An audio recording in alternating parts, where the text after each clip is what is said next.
together, that together with the road book, the guys should get around quite easily.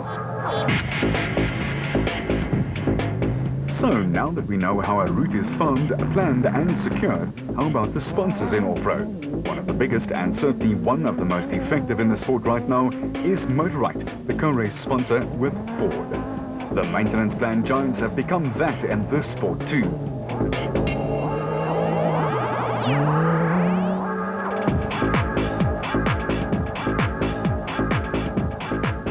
The diminutive man with a big heart, Evan Hutchison, clinched the national championship last year in Class B. And this year the team started off with a proverbial bang as Brandon Harkis won in the Western Cape in a great solo drive. Why off-roading? We wanted to know. Motorite's core business, in fact, we've been offering a specialised service specifically to the mud industry for close to 25 years now. Motorite was started in the Cape and over time expanded as a national company and now is embarking on a global strategy. But our core business essentially is to offer an outsourced service to manufacturers, major motor groups, franchise dealers and independent used car dealers on various fronts, but specifically in line with motor-related insurance products. Our core business is the administration and sales and marketing of full maintenance plans, service plans and mechanical breakdown insurance. That is in essence what we do. But that has expanded over time into a host of other, as I said, motor-related insurance products. But core to our business is motor plans, maintenance plans, service plans, and warranties for the motor industry. For a young squad, the Motorite lads have had a great impact. But how did it all start? The team started last year when we got involved in motor racing. The team started small, entering one vehicle in the Class B of the Off-Road Championship in the specials category. And we had a really successful year. It was great for our business, both from a brand building perspective as well as an opportunity to host clients at our various races and entertain them. And it was just really great fun. You know, I don't think we'd ever be involved in something that wasn't fun and of course wasn't beneficial to our business. And the opportunity came about the second year to get further involved. Having won the Class B Championship, which was great, we felt it wouldn't really make too much sense to stay there. And we elevated ourselves up into Class A. And the way things turned out, we ended up with 3 championship drivers in the legendary Alfie Cox, Evan Hutchison, who campaigned for us last year in Class B as a team manager, and then Brandon Harkis, who's also a past winner of Class A. So 3 great drivers. We've got 3 fantastic vehicles. We've just finished building Alfie's new car, which we tested last week, and it's going really well. So it's really exciting for our sponsored race, the Limpopo 400, the Ford Motorite Limpopo 400 next week. So really exciting. We're going to unveil Alfie's new car and have 3 top cars in that race. Hopefully we're going to get some good results. The Motorite outfit is certainly getting the results, but why did they extend their reach into race sponsorship?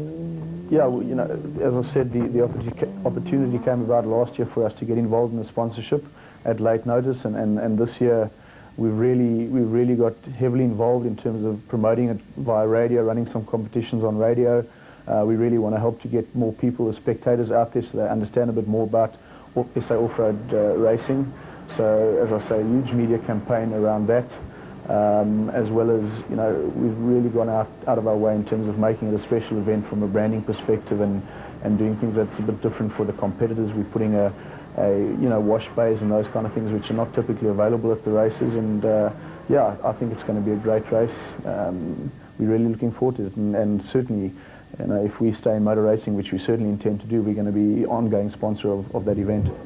At the Motorite testing at Geratech, the crew pulled out all the stops to ensure that they would make a big impression at their own event.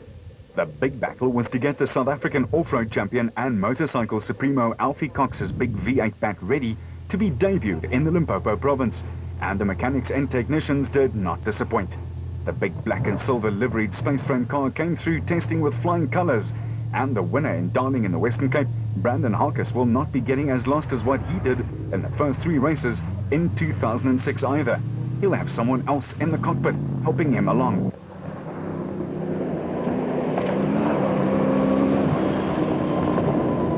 As far as the testing was concerned, it went exactly to plan. And Harkis was certainly pleased about having a partner. We've got a couple of changes.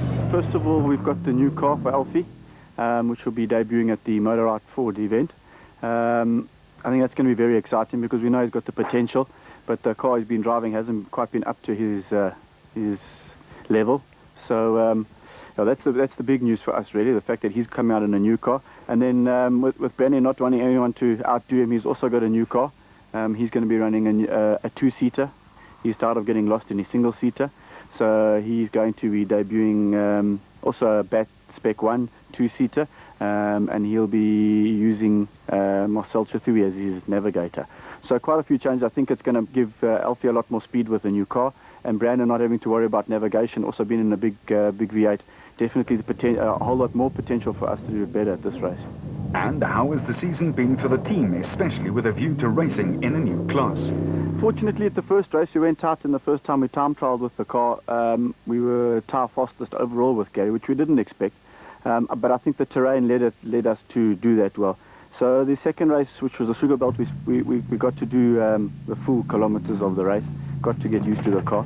There is a lot of getting used to. There's a lot more speed. Your braking markers are different, and corner speeds are slightly different. So it has taken a bit of getting used to. Unfortunately, at the desert, we had a problem in the second day again, where we were first overall in our class. But we had a slight problem, which we did prepare. So we did get to do another. We still finished, I think, 750 k's of the weekend. So I've had a lot of time to get used to the car, and the more time in the saddle, the faster you get. So hopefully off to Limpopo for the next race. Apparently the route is quite rough. Hopefully the car is going to be strong enough to hold up, and got enough talent to get a nice result. And are there team orders? There's no team orders. I don't think it affects us too much with regards to the size of the team. The reason we went for a bigger team was to put more back into the sport. We ran with a small team the first year, and the second year was to run a bigger team. And obviously the bigger the team, the more chance you've got of getting additional coverage and getting results.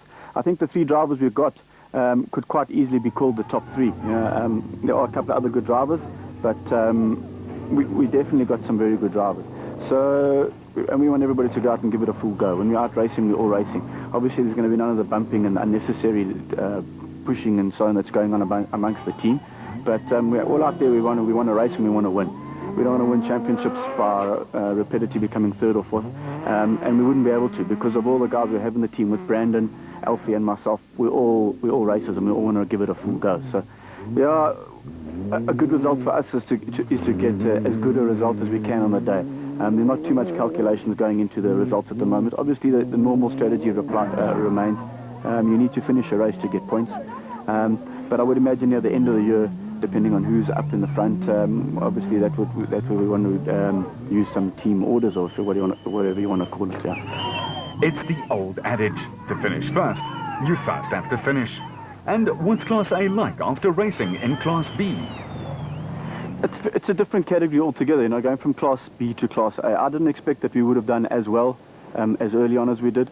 But fortunately, having the opportunity to build such a dynamic car, I think that's had a lot to do with some of the results. Yeah, we've done a whole lot better than we expected. We've managed to be at the front of every race this year so far. We haven't converted all of them into points, which is what we need to do. I don't feel a lot of the pressure. I want to do well. Unfortunately, we've only had one finish out of three. We did win it overall, but it's still early on in the year, so we need to see how the next couple of results pan out. Obviously, I'm a racer, like I said. We all want to do well. We want to win races. We all want to win the championship. So you need to be sensible about it, the way we race. But the reason I won Class B last year is because we were sensible. We had the right package. We had a good car. The team was behind me 100%. Motor. I put everything that they needed into it to be able to do well. So that was why the result came. And we're using the same formula for all three of us this year. Everything we need to go and do well in the races, we've got. We're fortunate enough to have that. And we need to use that recipe with our skills to go and get race results and additional coverage for our sponsors. There'll be a handful in Polokwane, that's for sure.